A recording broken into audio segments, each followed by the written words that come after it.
Bueno, me voy un segundito y después vengo. Creo que está todo bien.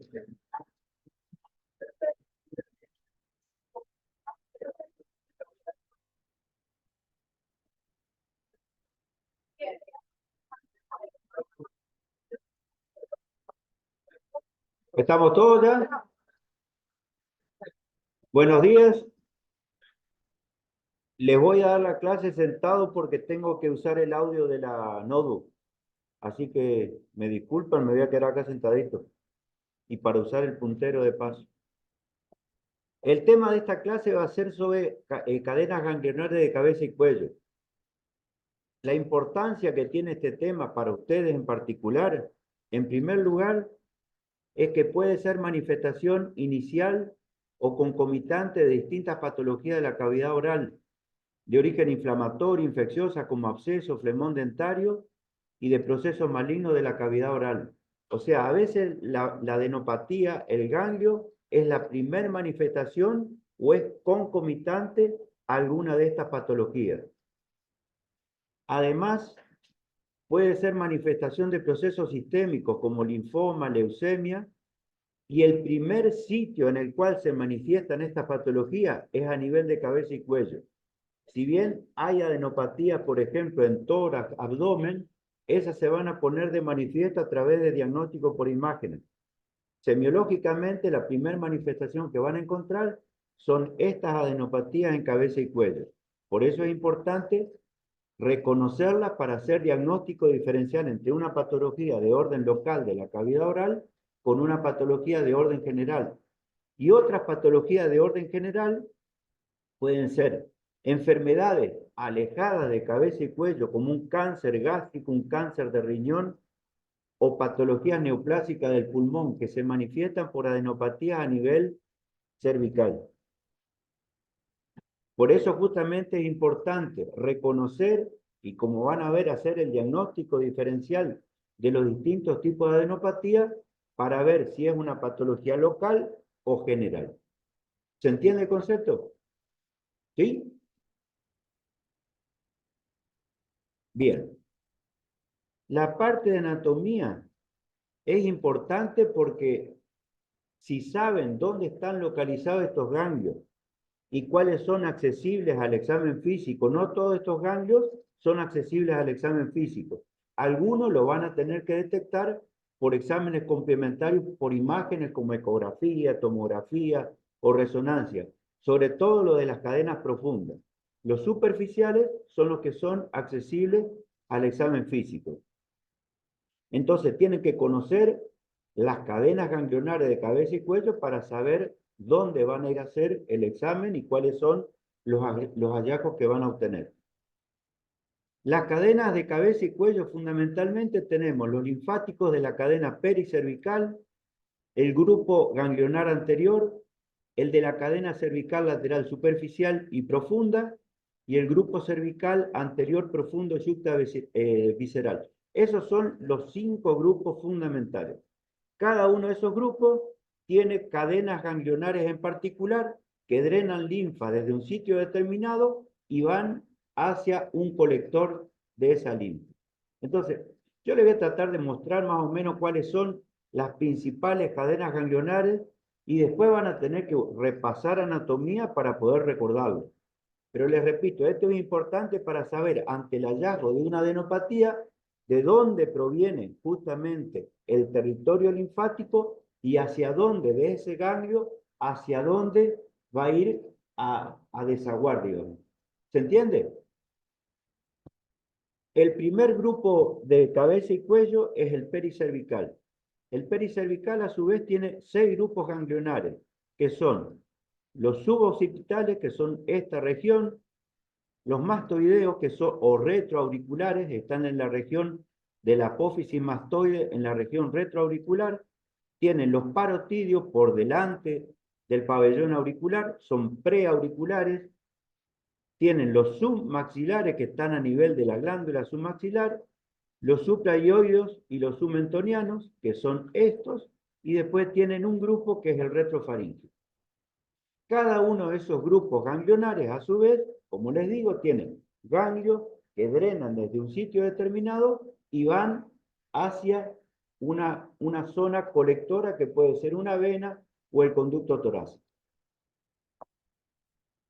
De los grupos del componente de los ganglios pericervicales, los suboccipitales básicamente están compuestos por ganglios que están en la región suboccipital, tienen una cadena de ganglios superficiales que está por debajo de la piel, una subaponeurótica, yo no veo bien acá la imagen porque tengo la imagen de la cámara, pero de cualquier manera, este músculo que es el esplenio tiene por debajo de la aponeurosis de este músculo y por debajo del músculo propiamente dicho, tiene cadenas ganglionares.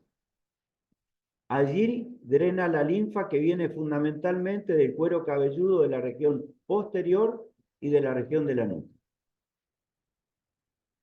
Después tienen el grupo mastoideo, que está ubicado en la región de la apófisis mastoide, a nivel del esternocleidomastoideo, a nivel superior de la cara externa del músculo esternocleidomastoideo, y recoge la linfa de la región parietal, del pabellón auricular y del conducto auditivo externo.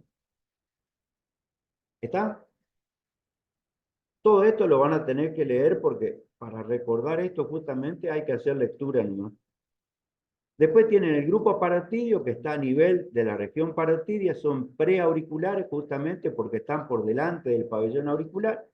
Tienen un grupo superficial que se ubica entre la apófisis, entre la aponeurosis del macetero con la glándula, y tienen otros que son intraglandulares que están en el espesor de la glándula parótida. Estos ganglios recogen la linfa fundamentalmente de la región temporal, de la región auricular, tanto del conducto auditivo externo como de la parte media del oído, y tienen algunos que vienen desde la nariz. Eso es para tener una idea, cuando hay una patología, por ejemplo, una adenopatía en esa zona, para saber de dónde proviene el problema, sea inflamatorio, tumoral o la patología que está afectando al paciente. Después tienen los submaxilares, que están en la región de la glándula submaxilar, por debajo del borde inferior del maxilar, y esta zona recoge la linfa de los dientes, de las encías, de los labios y de la parte próxima de la cara. Tienen el grupo supraioido submentoniano, que está básicamente a nivel de los músculos miloioido y los vientres del digástrico, y recogen la linfa del labio inferior, de las encías y de la región del piso de la boca y la base de la lengua. Les repito, todo esto es importante conocerlo para saber, ante una patología, una adenopatía, de dónde proviene el problema primario. Después tienen los submaxilares que están en la región, perdón, los retrofaringios que están ubicados a nivel de la región posterior de la faringe, por delante de los músculos prevertebrales, tienen dos grupos ganglionares, tienen los medios y los laterales. Los laterales están a nivel de las masas laterales del atlas. Recogen la linfa de la región yugulocarotídea. Estos son todos los de la cadena pericervical, o sea, están en la base del cráneo, la región pericervical. Lo que les voy a mostrar ahora son los grupos ganglionares del cuello propiamente dicho. En el cuello tienen la cadena yugular, que tiene la yugular externa y la anterior, los grupos laterales profundos del cuello, donde tienen la yugular interna, el grupo que sigue al nervio espinal, y el cervical transverso. Y después tienen un grupo cervical profundo, yuctavisceral, donde tienen los retrofaringios laterales, los prefaringios, los pretraqueales y la cadena que sigue al nervio recurrente.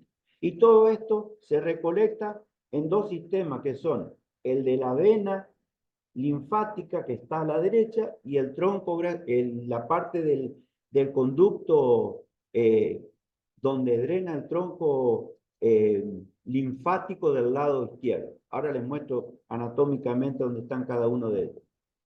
La cadena yugular anterior está situada básicamente a lo largo de la yugular anterior y recoge la linfa de la región infraioide. La yugular externa sigue el trayecto de la vena yugular externa, son 4 ganglios que están unidos con los del grupo parotidio, tienen comunicación con el grupo parotidio y drenan desde el grupo parotidio y la piel que está por debajo de la región del esternocleidomastoide. Esas son las zonas de drenaje de este grupo ganglionar. Después tienen el grupo de los laterales profundos del cuello, que tiene básicamente 3 cadenas. La yugular interna, la que sigue al nervio espinal y la cervical transversa. El grupo de la yugular interna sigue el trayecto de la vena yugular interna, tiene un grupo externo y un grupo anterior, en el cual hay un grupo superior, uno medio y uno inferior. Después tienen la cadena del nervio espinal, que sigue el trayecto del nervio espinal, drena la linfa de la región suboccipital y la región mastoidea y de los músculos del cuello. Tienen la cadena cervical transversa, que sigue el trayecto de la arteria cervical transversa y tiene conexión con este grupo posterior que está a nivel del trapecio. Después tienen el grupo profundo yuctavisceral, que está constituido por los ganglios retrofaríngeos laterales, los prefaríngeos y los laringeos, los pretraqueales y la cadena recurrencial. Todo esto, repito, es repaso de la anatomía. Desde el punto de vista de esta clase, lo más importante va a ser el examen semiológico y el hallazgo de las distintas patologías que pueden producir las adenopatías. Pero si no conocen la anatomía para saber dónde están los grupos ganglionares y después cómo se hace el examen, les va a costar mucho hacer diagnóstico diferencial entre las distintas patologías que los pueden producir. Bien, el grupo retrofaríngeo lateral tiene básicamente 2 ganglios fundamentales que están a nivel de las masas laterales del atlas y, como les dije hoy, esto recoge la linfa fundamentalmente de la región de la rinofaringe y de las trompas de Eustaquio. Los prefaringios y laringios están a nivel del cartílago cricoide, recogen la linfa de la región subglótica y del cuerpo de la tiroides. Los pretraqueales recogen la linfa fundamentalmente de la región de la tráquea y los cuerpos de la tiroides. Y la cadena recurrencial, que sigue los nervios recurrentes, fundamentalmente recogen la linfa de la parte de la faringe, laringe, de la tráquea y los cuerpos de la tiroides. Más o menos les queda el mapa de cómo están los ganglios.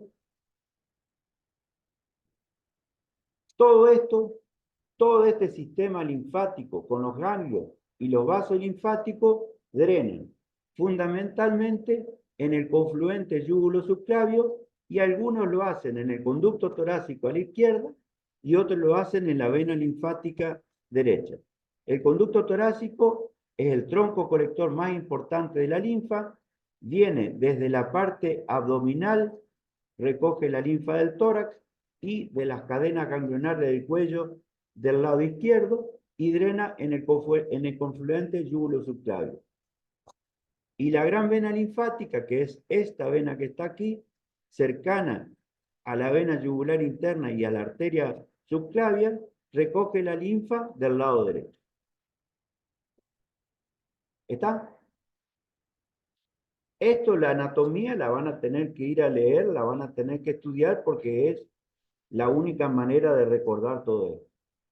Busquen un libro de anatomía, lean la parte esta de los ganglios linfáticos y van a hacer un recordatorio de lo que creo que ya conocen por anatomía. Entonces, ahora hay que ver, cuando se produce una adenopatía, cuando hay un agrandamiento ganglionar ¿por qué se produce ese aumento del tamaño de los ganglios? Básicamente, desde el punto de vista fisiopatológico, hay dos formas de que esos ganglios aumenten de tamaño. Una es por proliferación de sus componentes celulares, hay algún tipo de noxa, un antígeno, un estímulo que genera en ese ganglio linfático una respuesta que hace que aumente el número de sus células. Aumenta el número de los linfocitos T, de los linfocitos B, y eso hace que aumente el tamaño de ese ganglio. Eso se puede dar como respuesta a distintos tipos de infecciones bacterianas, estreptocócica, estafilocócica, tuberculosis, virus, como el de la mononucleosis infecciosa, el SIDA, micosis, como el actinomicosis, o enfermedades autoinmunes como el lupus eritematoso sistémico. O sea, se produce un aumento del tamaño de los ganglios como respuesta a una infección, a un proceso inflamatorio que hace que aumente el número de los linfocitos que tiene ese ganglio. La otra forma de aumentar el tamaño es cuando ese ganglio se infiltra con células anormales, que no son las propias del ganglio. O sea, aumenta de tamaño porque aparecen células neoplásicas. En el caso de los linfomas aparecen linfocitos anormales, o en el caso de las leucemias se infiltra con células leucémicas. Entonces tienen dos posibilidades fisiopatológicas: aumento del tamaño de los ganglios porque hay algo que estimula la formación de los linfocitos dentro de ese ganglio. Puede ser una inflamación, una infección, puede ser un proceso autoinmune. Y la otra posibilidad es que se infiltre el ganglio con algún tipo de célula anormal, tumoral, o, como vimos recién, algunas células tumorales leucémicas o las del linfoma. ¿Se entiende eso? ¿Se entiende? Entonces, ¿cómo se hace el examen de estas cadenas ganglionares? Haciendo la historia clínica, en primer lugar, lo que van a hacer antes del examen es la anamnesis. Hacen la anamnesis y cuáles son los datos del interrogatorio que pueden orientar el diagnóstico. Lo que hay que ver es si es la primera vez que aparecen estos ganglios, si han aparecido anteriormente, la evolución que tienen, si tienen progresión, si tienen regresión, si aparecen nuevas lesiones y si tiene algún síntoma asociado, como por ejemplo dolor. Entonces, con esos datos de la anamnesis, uno puede ir pensando en una posibilidad diagnóstica. Después tienen que hacer el examen físico. En el examen físico, lo primero que van a hacer es la inspección. Los ganglios de cabeza y cuello tienen un tamaño no mayor a medio centímetro. No son ni visibles ni palpables. Solamente se pueden ver o palpar cuando tienen algún proceso que hace que aumente de tamaño. Entonces, en la inspección, cuando aumentan de tamaño, lo que pueden encontrar es una formación como esta, que es un ganglio que tiene una fístula. Esto está producido por una actinomicosis. Sale una sustancia que es como el azufre, son como gránulos que le llaman de azufre, que eso es característico de este tipo de micosis. Lo que pueden ver también es un ganglio aumentado de tamaño con un proceso inflamatorio como este que se ve aquí, que es una adenitis. Eso es una inflamación del ganglio de origen habitualmente bacteriano. O pueden ver adenopatías como esta, en las cuales se ven las formaciones, se ven los ganglios aumentados de tamaño con la piel normal. Esto es característico, por ejemplo, de un paciente que tiene linfoma. Entonces, a través de esos hallazgos, uno va infiriendo en si es inflamatorio o si es tumoral.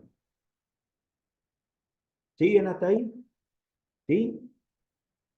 Entonces, una vez que hacemos la inspección, el paso siguiente del examen físico es hacer la palpación.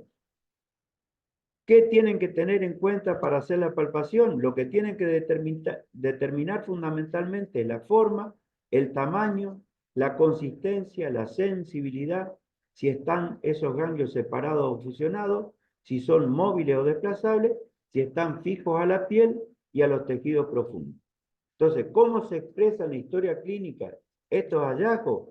Básicamente, la forma la tienen que describir con una característica que habitualmente es geométrica.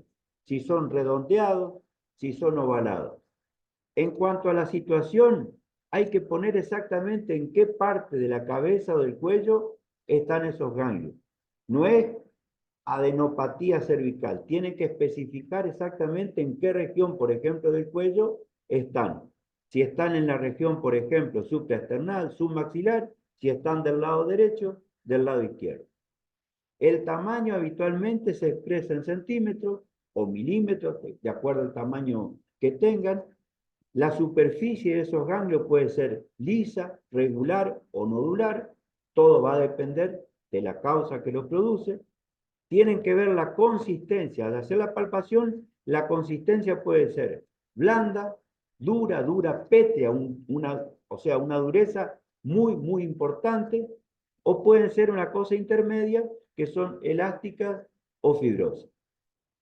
La sensibilidad pueden o no producir dolor al hacer la palpación. Ya van a ver en el diagnóstico diferencial de una adenopatía inflamatoria y una tumoral que cuando tocan, cuando hacen la palpación de un ganglio inflamatorio le van a provocar dolor y que cuando es tumoral no aparece el dolor. Y en cuanto a la relación con los planos superficiales y profundos, se evalúa si se moviliza con respecto a estos tejidos o no. Eso también da información sobre si es una adenopatía inflamatoria o tumoral. Al final le hago el resumen de cuáles son las características de uno y otro. ¿Se entiende? O sea, hacen la historia clínica a través de la anamnesis en el interrogatorio. Lo que tienen que preguntar es si es la primera vez que aparece, la evolución que tuvo de progresión, regresión, si aparecen lesiones nuevas, aparecieron otros ganglios, si tiene sensibilidad, si tiene dolor. En la infección, lo que van a determinar es dónde asientan esas adenopatías, la piel, cómo está en relación con esos ganglios, ¿no es cierto? Y la ubicación anatómica exacta. Y cuando hacen la palpación, tiene que tener en cuenta todos estos elementos. La forma, la situación, el tamaño, la superficie, la consistencia, la sensibilidad y la motilidad. ¿Cómo se realiza la palpación? La palpación se hace básicamente con dos dedos, con el dedo índice y el dedo medio. En general, salvo que sea una palpación intrabucal, lo tienen que hacer. Yo les voy a mostrar algunas imágenes que están con guantes. La palpación la tienen que hacer sin guantes. La sensibilidad la tenemos al tacto cuando no nos ponemos guantes. Entonces, todo lo que es examen externo a nivel de piel, lo hacemos sin guantes. Si hay alguna localización en la cual tenemos que hacer una palpación intraoral, esa la haremos con los guantes. Lo que tienen que hacer entonces es movimientos de rotación entre la zona donde está la adenopatía con respecto a la piel y a los tejidos profundos a esa formación. Tienen que hacer que el cuello se flexione, que vaya hacia el lado donde estamos haciendo la palpación, y aparte tienen que hacer una exploración simétrica y comparativa. Tienen que comparar, acá están viendo la palpación de los preauriculares, esto es un maxilar, por ejemplo, o a nivel de la región supraclavicular. Yo les dije, las cadenas ganglionares no todas son palpables. Los grupos más superficiales son los que habitualmente son accesibles a la palpación.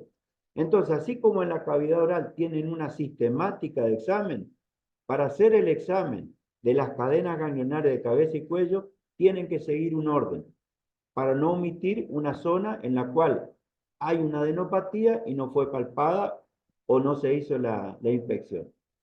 El orden habitualmente que se sigue es el siguiente.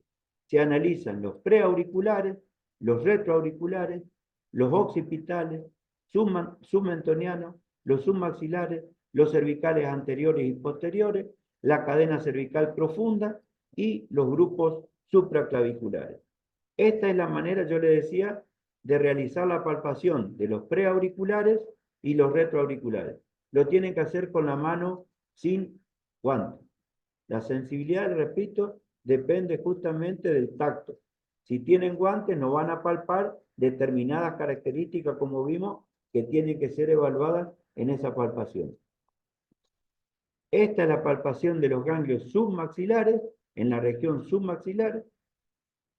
Los sublinguales lo tienen que hacer con 2 dedos de 2 manos. Se hacen con manos contrapuestas. Una va en el piso de la boca y la otra va dentro de la cavidad oral. La que va dentro de la cavidad oral, esa sí la van a hacer con los guantes. Lo que tienen que hacer es hacer como una base firme en la base del cuello para hacer la palpación de los ganglios que están en la región de las glándulas sublinguales. ¿Está? ¿Se entiende eso? Es exactamente la misma maniobra que se hace en la palpación de la glándula. Los suboccipitales, lo mismo, lo hacemos sin guantes. Después tienen las cadenas de los ganglios cervicales y los supraclaviculares. Ese es el orden en el cual se hace el examen de estos grupos ganglionales. ¿Y cuál es el hallazgo que van a encontrar? Un aumento de tamaño de los ganglios. Cuando hay patología, van a encontrar un aumento del tamaño de esos ganglios. Eso es una adenopatía. La adenopatía o linfadenomegalia es el aumento patológico de esos ganglios linfáticos o de la consistencia de los mismos.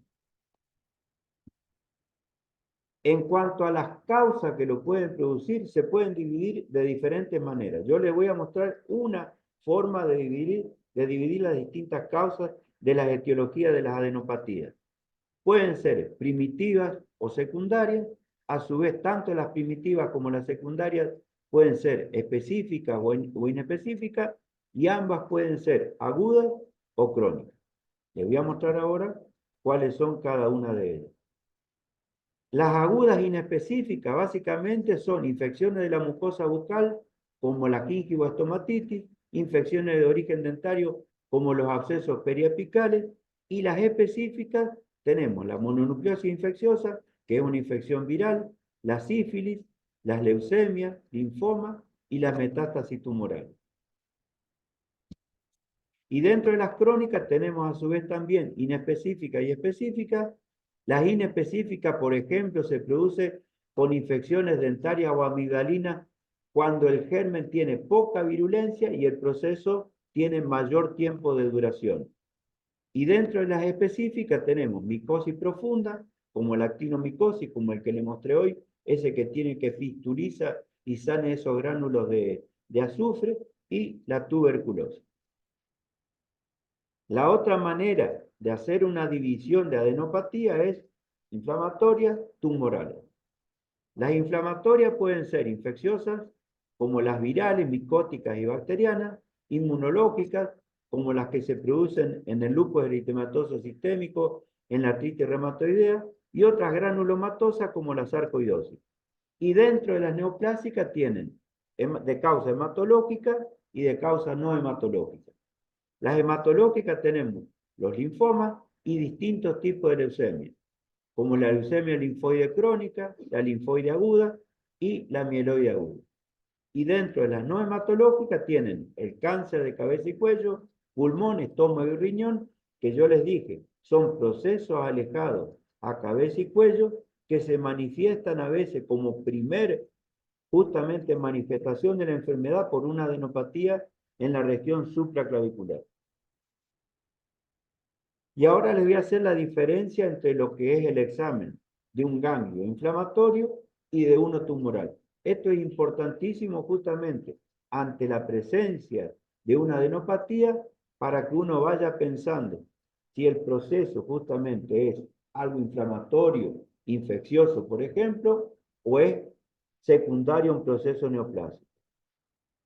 En cuanto a la consistencia, las inflamatorias tienen una consistencia blanda, las tumorales tienen una consistencia que es dura, pétrea, es dura, intensa. La sensibilidad, las inflamatorias son dolorosas, las tumorales son indoloras. La temperatura va a estar aumentada, por lógica, cuando es inflamatoria, y en las tumorales puede estar normal o disminuida.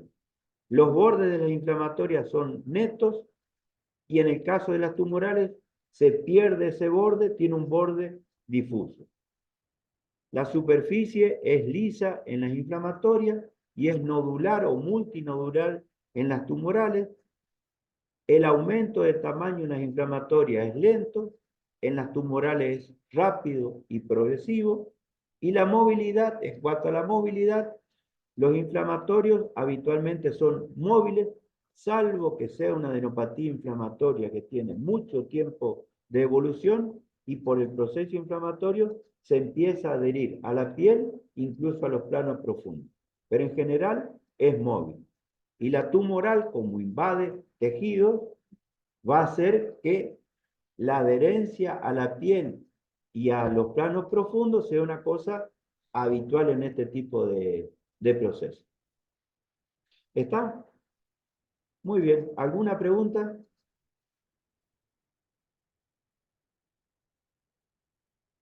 Como concepto general, las adenopatías de cabeza y cuello pueden manifestar procesos de la cavidad oral, infecciones, tumores. Puede ser un proceso alejado, puede ser un tumor, como les digo, a nivel del abdomen o a nivel del tórax, como un cáncer gástrico o un tumor de pulmón, en el abdomen también el de riñón, o puede ser manifestación de una enfermedad sistémica como puede ser una leucemia o un linfoma. Lo importante es cuando uno detecta una adenopatía es ver estas características semiológicas para inferir si es secundario a un proceso inflamatorio o a un proceso tumoral. Y después, de acuerdo a la localización anatómica, van a poder ir guiando el diagnóstico. Si la primera manifestación de esa enfermedad es la adenopatía, saber de dónde viene, de dónde drena la linfa hacia ese ganglio para ir a buscar la causa. ¿Está? ¿Pregunta? Cortito nomás, bien cortito fue. ¿Alguna pregunta? Bueno, lo que van a hacer ahora, el grupo que queda acá, yo les voy a dejar el taller, les dejamos un recreo de 10 minutos y les dejo el taller de lo que tienen que hacer de la clase anterior de examen de la cavidad oral, la parte de semiotécnico. ¿Eh? ¿Está? ¿Pregunta no hay?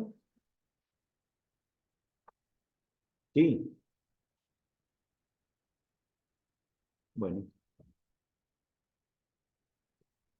La bibliografía yo en general les dejo la misma, porque en todos los libros de semiología van a encontrar estos temas. Por ahí no están desarrollados como yo se los presento, pero tienen que ir buscando en cada uno de los capítulos de estos temas y lo tienen que ir armando en base justamente a cómo está hecha la clase.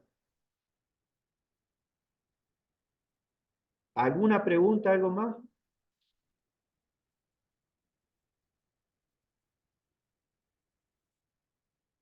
Bueno, el grupo que queda acá ahora, ustedes, yo les voy a dejar el trabajo que tienen que hacer